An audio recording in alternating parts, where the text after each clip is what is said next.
가전제품을 사면은 사용 설명서가 그 안에 같이 오죠. 그 설명서를 보면 기계를 어떻게 작동시켜야 하는가 하는 설명이 나옵니다. 그리고 맨 마지막에 보면 반드시 함께 또 설명되는 것이 있습니다. 그것은 문제가 생겼을 때 어떻게 하라 하는 인스트럭션이죠. 간단한 문제는 어떻게 하고 안 되면 회사로 전화하라 이렇게 알려져 있습니다. 이 세상에 있는 그 모든 생명체들이 문제가 생겼을 때 그 나름대로 해결해 나가는 방법들이 있습니다. 우리의 인생도 그렇죠. 우리의 인생은 태어나는 순간부터 떠나는 순간까지 항상 많은 문제 속에 살게 됩니다. 이러한 인생의 문제를 해결해 갈 수 있는 방법이 몇 가지가 있는데, 첫째는 자신의 힘으로 어떻게 해결해 보려고 하는 것이 있죠. 자신의 경험이나 또 남의 말을 듣고 해결하려고 하는 방법이 있고, 두 번째는 종교적인 방법이 있습니다. 자신이 믿는 신에게 정성을 들여서 도움을 받고 싶어 하는 것이죠. 병이 났을 때, 또 어떤 일을 하려고 할 때, 또 생활에 문제가 생겼을 때 대부분의 사람들은 직접 간접적으로 종교적인 그런 방법을 찾습니다. 운동선수들도 그런 것이 있죠. 시합하기 전에 수염을 깎지 않는다든지, 아니면 씻지 않는다든지, 아니면 특별한 음식을 먹는다든지, 이런 것들은 미신이기도 하지만 나름대로 하나의 종교적인 그런 믿음인 것이죠. 요즘은 전도할 때 교회 갑시다, 아니면 예수 믿고 구원 받읍시다, 이렇게 전도를 하는데, 과거에는 이렇게 전도할 때도 있었다고 합니다. 우리나라에 기독교가 처음 들어오면서 길거리에서 전도했던 그 초기 전도자들은 이렇게 전도를 했다고 하죠. 여러 귀신들에게 시달리지 말고 왕 귀신을 섬기십다. 큰 귀신을 믿으세요. 이렇게 전도를 했다고 합니다. 그 당시 워낙 우상들을 많이 섬기고 워낙 이런저런 지저분한 신들을 많이 섬기던 그런 시대였으니까 그렇게 전도를 했다고 하죠. 그래서 우리 조상들은 정말 너무 많은 귀신들을 섬겼습니다. 그래서 그 귀신에 대한 불안, 두려움 때문에 자유를 잃어버리고 살았죠.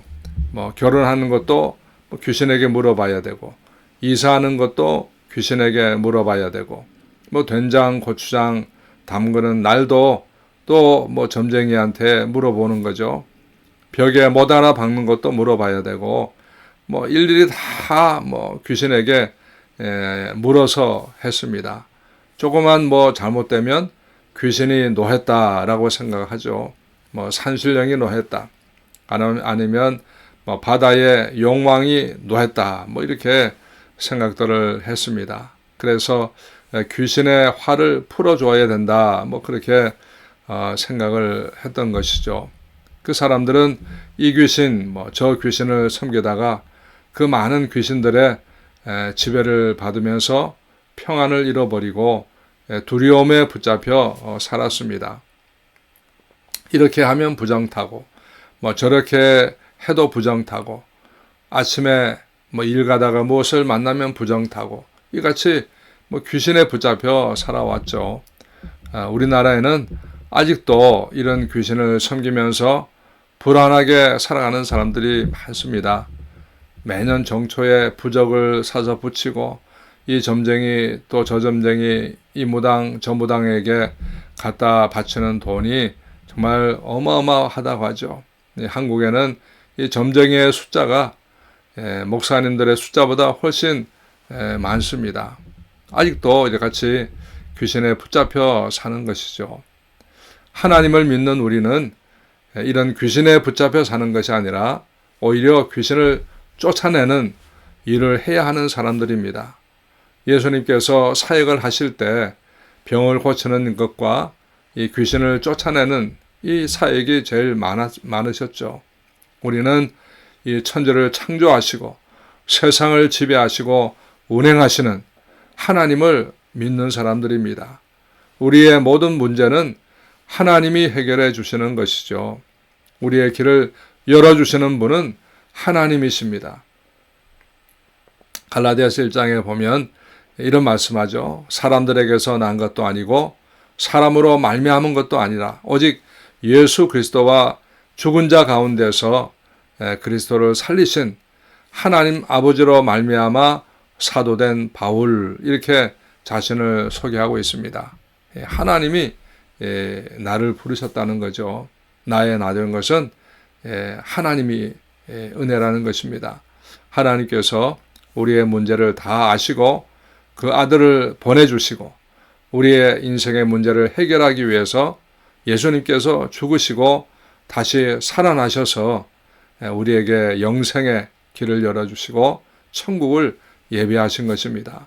그래서 우리 기독교를 은혜의 종교다라고 말하는 것입니다. 어떠한 문제든지 하나님께서 은혜를 주셔야 해결되는 것이죠. 이같이 가장 중요한 구원의 은혜, 이것은 또 말할 필요도 없이 하나님의 전적인 은혜지만 그 다음에 우리가 세상 살아가면서 중요한 것은 돕는 은혜죠. 하나님이 순간순간 도와주시는 그 돕는 은혜를 힘입어서 우리는 살아가야 되는 것입니다. 오늘 성경 말씀에도 보면 때를 따라 돕는 은혜를 얻기 위해서 은혜의 보좌 앞에 담대히 나간다라고 말씀을 하고 있습니다. 모든 인간은 도움이 필요하죠. 나는 남의 도움이 없이 살 수 있다, 이렇게 말할 수 있는 사람은 아무도 없습니다. 우리 모두가 서로 도우면서 살아가는 것입니다. 철권 통치를 휘두르는 독재자도 오히려 도움이 더 많이 받아야 되는 거죠. 오히려 그런 사람일수록 자신을 보호하기 위해서 더 많은 사람의 도움을 받게 되죠. 모든 인간은 다 외롭습니다. 자식이 아무리 효도를 하고 부부가 아무리 서로 사랑을 해도 인간의 깊은 내면 속에는 외로움이 항상 있습니다. 그 외로움은 하나님만이 채워줄 수가 있는 것입니다. 우리가 하나님 앞에 나오는 것은 도움을 받기 위해서입니다. 그리고 하나님은 보혜사 성령을 통해서 예수 이름으로 우리를 도와주신다고 말씀했습니다. 하나님은 때를 따라 돕는 은혜를 주시는 분이십니다. 우리를 도와주시되 때를 따라서 도와주신다고 하는 것이 얼마나 감사한지 모릅니다. 때를 따라 돕는다고 하는 것은 도움이 필요할 때 도와주신다는 말씀입니다. 곁에서 항상 함께 계시다가 필요할 때 때를 따라서 우리를 도와주시는 은혜, 정말 감사한 은혜입니다. 일일이 모든 것을 간섭하시는 것보다 때를 따라서 필요한 때 도와주시는 이 은혜가 더 큰 은혜가 아니겠습니까? 그래서 우리는 이 도움을 얻기 위해서 오늘도 하나님의 보좌 앞에 나오는 것입니다. 나 주의 도움 받고자 주 예수님께 빕니다. 그 구원 허락하시사 날 도와주소서. 내 모습 이대로 주 받으옵소서.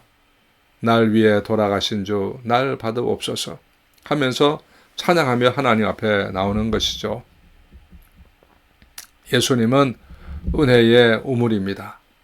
예수님은 교회를 통해서 때를 따라 도와주시는 은혜의 샘입니다. 요한복음 7장에 누구든지 목마르거든 내게로 와서 마셔라. 나를 믿는 자는 성경의 이름과 같이 그 배에서 생수의 강이 흘러나리라 하셨습니다. 우리 인간은 물을 찾아서 목마른 발걸음으로 헤매고 있습니다. 아프리카에서 선교하시는 분들의 이야기를 들어보면 그들의 그 사람들의 제일 큰 소원은 물이라고 하죠. 그래서 샘을 파주는 것이 그들에게 제일 큰 선물인 것입니다. 그들은 목욕이라고 하는 것이 평생 몇 번 할까 말까 하는 사람들이죠. 물이 너무나 귀하니까 목욕할 수 없는 그런 환경에 있는 분들이 많습니다. 물을 한번 기르러 가려면 하루 종일 갔다 와야 하기도 합니다. 그리고 그 물도 깨끗한 물이 아닙니다. 짐승도 첨벙첨벙 들어가서 먹고 사람들도 그냥 들어가서 마시는 진흙탕 물입니다. 그런 물을 먹으면서 생활을 해나가는 사람들이죠.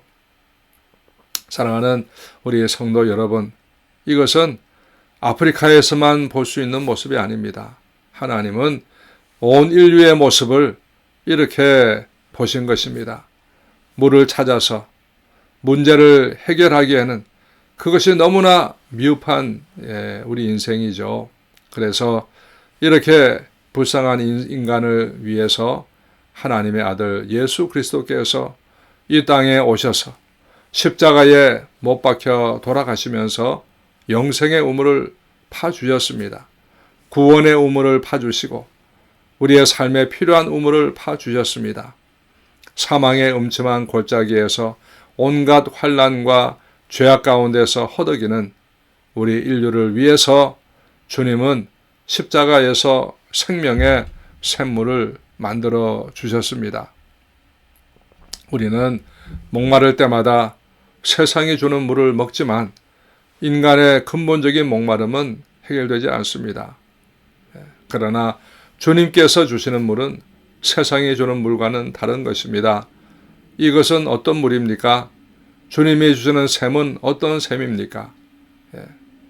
찬송가에 있는 것처럼 힘쓰고 애씀이 없을지라도 마실 수 있는 샘이라고 했습니다. 목마른 자들아 다 이리로 오라. 이곳에 좋은 샘 흐르도다. 힘쓰고 애씀이 없을지라도 이 샘에 오면 다 마시겠네. 우리 이전 찬송가 136장의 찬송이죠. 힘쓰고 애쓰는 그런 세상의 종교가 아닙니다. 과학의 샘물이 아닙니다. 지식의 샘물이 아닙니다. 도덕의 샘물이 아닙니다. 인간의 능력과 힘으로 파는 셈이 아닙니다. 이런 힘쓰고 애씀이 없을지라도 우리의 모든 목마름을 해결해 주시는 이 샘은 주님께서 예수 그리스도께서 파주신 생명의 생수가 흐르는 샘인 것이죠. 둘째는 이 샘은 누구든지 마실 수 있는 샘입니다. 이 샘에 나는 물 강같이 흘러 온 천하 만국에 다 통하네. 빈부나 귀천이 분별이 없이 다 와서 쉬고 마시겠네. 부자나 가난한 자나 차별이 없이 병든 사람이나 건강한 사람이나 어른이나 아이나 남자나 여자나 구별이 없이 누구나 와서 먹을 수 있는 이 샘물이 바로 주님께서 교회를 통해서 주시는 생수인 것입니다. 그래서 교회는 목마른 자들이 찾는 곳입니다. 교회가 부흥하고 선교가 되는 것은 세상에는 언제나 목마른 사람들로 가득 차 있기 때문입니다. 그래서 가난하고 병들고 버림받고 외롭고 슬프고 불행한 사람들이 교회에 찾아오는 것이죠. 교회에 오면 생수가 있기 때문입니다. 교회에 오면 소망이 있기 때문입니다. 교회에 오면 길이 있기 때문인 것이죠. 그리고 세 번째 가사를 보면 이 물은 신기한 물이라고 했습니다. 신기한 샘물을 마신 자마다 목 다시 가라지 아니하고 속에서 솟아나 생수가 되어 영원히 솟아 늘 풍성하리라고 찬양하고 있습니다. 사람의 문제를 합리적으로 과학적으로 해결하려고 하면 더 어려워지죠. 예수 그리스도의 이름으로 주님의 이름으로 해결할 때 우리 인생의 문제가 해결되는 것이죠. 그래서 신기한 샘이라고 말했습니다. 정말 이곳에서 흐르는 물은 신기한 것이죠. 죄인이 먹으면 용서함을 받고 거룩해질 수 있습니다. 약한 자가 먹으면 강해질 수 있습니다. 강도가 마시면 선한 사람이 될 수 있습니다.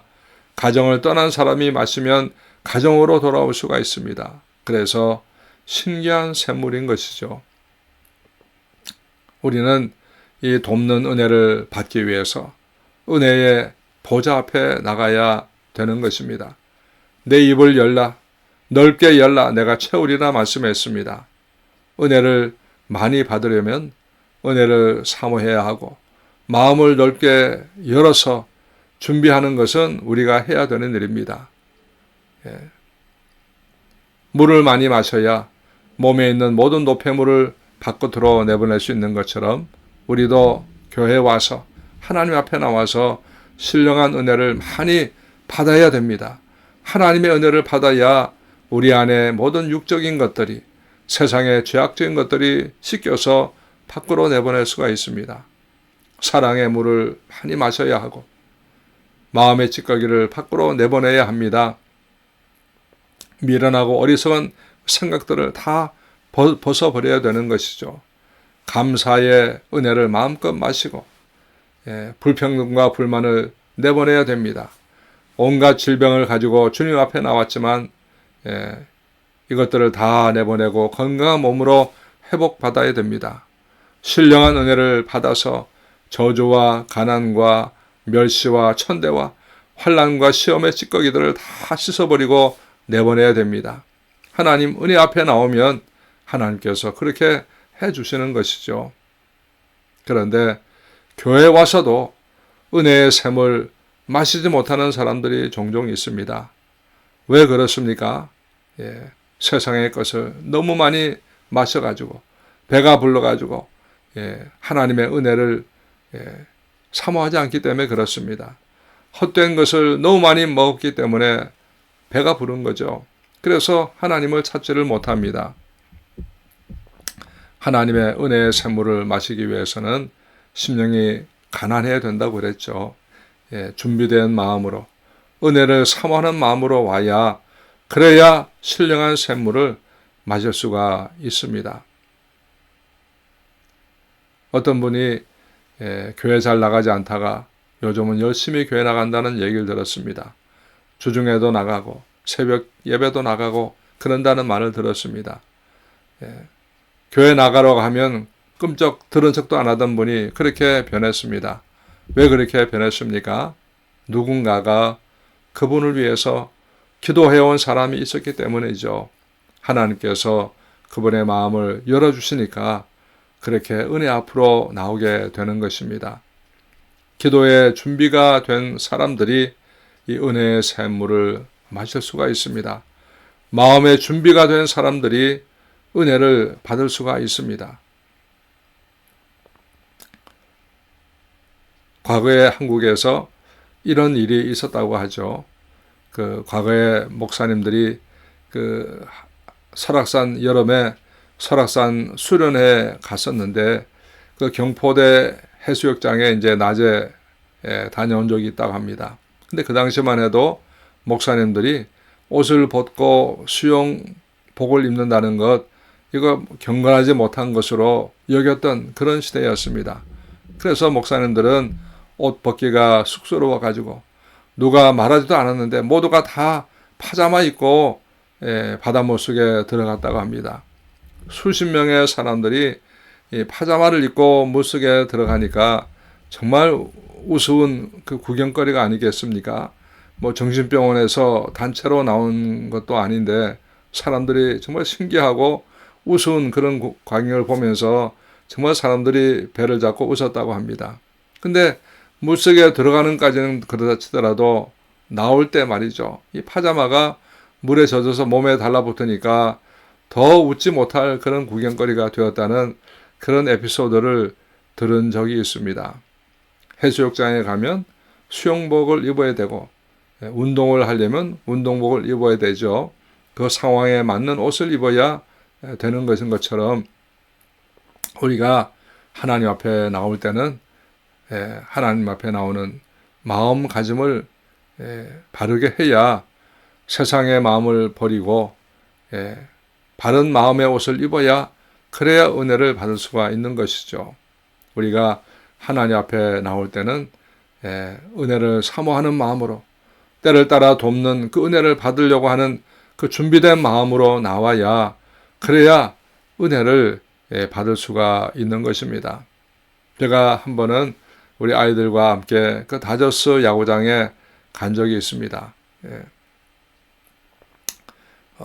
피차는 열심히 던지고 타자는 어떻게 하든지 치려고 하고 뭐 서로 이기려고 하는 그런 치열한 경쟁을 보면서 저는 생각했죠. 아, 인생이 저런 거구나.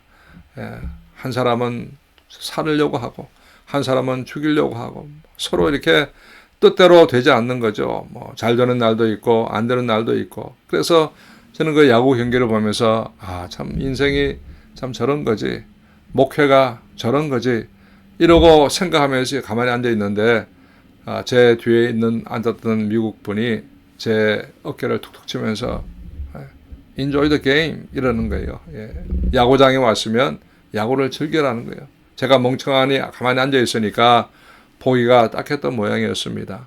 그래서 우리가 어디에서 무엇을 하느냐, 무슨 생각을 하느냐에 따라서 다른 것처럼 하나님 앞에 나올 때는 은혜를 사모하는 마음으로 나와야 은혜를 받을 수가 있는 것이죠. 준비된 마음으로 온 사람, 빈 그릇을 가지고 온 사람에게 하나님은 은혜를 담아 주시는 것입니다. 하나님의 은혜를 구하는 자에게 때를 따라 돕는 은혜를 베푸시는 것이죠. 레몬이라는 과일이 있잖아요. 이 과일은 쓰고 씌어가지고 그냥 먹기는 참 어렵습니다. 그런데 거기에다가 물을 타고 설탕을 넣으면 레모네이드가 돼가지고 맛있게 마실 수가 있잖아요. 인생의 수많은 문제와 고통이 레몬처럼 쓰고 씌어서 먹기가 어렵다고 하면 거기에 예수 그리스도의 보혈과 성령의 도우심, 하나님의 은혜가 더해지게 되면 레모네이드처럼 정말 아름다운 인생, 행복한 인생이 될 수가 있는 것입니다. 우리의 인생이 쓰고 신 레몬 자체만 내지 마시고 거기에다가 우리 하나님의 은혜를 담아서 정말 시원하고 맛있는 그런 음료가 된 그런 인생이 될 수 있기를 여러분 간절히 축원합니다. 같이 한번 기도하겠습니다.